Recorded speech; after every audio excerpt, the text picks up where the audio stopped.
കേരളത്തിലെ നെല്ല് സംഭരണത്തിന് പുതിയ സംവിധാനം കൊണ്ടുവരാൻ ഒരുങ്ങി BJP. ഇതിനായി BJP സംസ്ഥാന അധ്യക്ഷൻ രാജീവ് ചന്ദ്രശേഖർ കേന്ദ്ര ഭക്ഷ്യ പൊതുവിതരണ മന്ത്രി പ്രഹ്ലാദ് ജോഷിയുമായി കൂടിക്കാഴ്ച നടത്തി.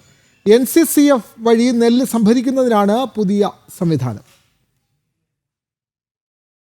സംസ്ഥാന സർക്കാരിന്റെ നെല്ല് സംഭരണം എല്ലാ സീസണിലും കീറാമുട്ടിയായി തുടരുകയും കർഷകർക്ക് സംഭരിച്ച നെല്ലിന്റെ വില ലഭിക്കാതെ ദുരിതം തുടരുകയും ചെയ്യുന്നതിനിടെയാണ് സംസ്ഥാനത്ത് നെല്ല് സംഭരണത്തിൽ BJP പുതിയ സംവിധാനം കൊണ്ടുവരാൻ ഒരുങ്ങുന്നത്.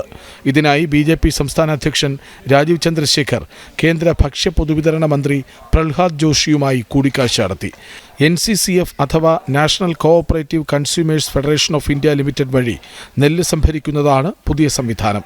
കേരളത്തിലെ സഹകരണ സ്ഥാപനങ്ങളെ നോഡൽ ഏജൻസിയാക്കിക്കൊണ്ടായിരിക്കും NCCF നെല്ല് സംഭരിക്കുക. ജാർഖണ്ഡിൽ നിലവിൽ NCCF ആണ് നെല്ല് സംഭരണം നടത്തുന്നത്. അവിടുത്തെ സംസ്ഥാന സർക്കാരിന്റെ പ്രോത്സാഹന വിഹിതം സഹിതം കിലോയ്ക്ക് 32 രൂപ നിരക്കിലാണ് ജാർഖണ്ഡിൽ സംഭരണം നടക്കുന്നത്. കേരളത്തിലും സംസ്ഥാന വിഹിതം ഉൾപ്പെടുത്തിയാകും NCCF നെല്ല് സംഭരിക്കുക.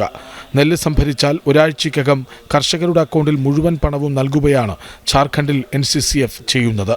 അതുകൊണ്ട് തന്നെ പദ്ധതി യാഥാർത്ഥ്യമായാൽ പാലക്കാട്, തൃശൂർ, ആലപ്പുഴ തുടങ്ങിയ ജില്ലകളിലെ നെൽകർഷകർക്ക് വലിയ ആശ്വാസമാകും. 2021 മുതൽ കേന്ദ്ര സർക്കാർ നെല്ലിന് വലിയ രീതിയിൽ താങ്ങുവില വർദ്ധിപ്പിക്കുന്നുണ്ടെങ്കിലും സംസ്ഥാനം തങ്ങളുടെ വിഹിതത്തിൽ നിന്ന് കേന്ദ്രം വർദ്ധിപ്പിക്കുന്നതിന് ആനുപാതികമായ തുക വെട്ടിക്കുറയ്ക്കുകയാണ് ചെയ്യുന്നത്. കൂടാതെ സപ്ലൈകോ നെല്ല് സംഭരിക്കാൻ വൈകുന്നത് മൂലം നെല്ല് കേടുവരികയോ സൂക്ഷിച്ചു വയ്ക്കാൻ കഴിയാതെ കർഷകർ ദുരിതമനുഭവിക്കുകയും ചെയ്യുന്നുണ്ട്. കൂടാതെ നെല്ല് സംഭരിച്ചാൽ തന്നെ PRS വായ്പയായാണ് കർഷകർക്ക് തുക നൽകുന്നത്. ഇത് കർഷകരുടെ സിബിൽ സ്കോറിനെ ബാധിക്കുന്നുണ്ട്. ഇതിനൊക്കെ പുറമെ ബാങ്കുകളുമായി കൃത്യമായി കരാറുണ്ടാക്കാത്തതിനാൽ 6 മാസം മുതൽ 1 വർഷം വരെ സർക്കാരിന് നെല്ലു നൽകി തുക ലഭിക്കാനായി കർഷകർ കാത്തിരിക്കേണ്ട സ്ഥിതിയാണ്. പുതിയ സംവിധാനം യാഥാർത്ഥ്യമായാൽ കർഷകരുടെ ഇത്തരം പ്രശ്നങ്ങൾക്കെല്ലാം വലിയ പരിഹാരമാകും.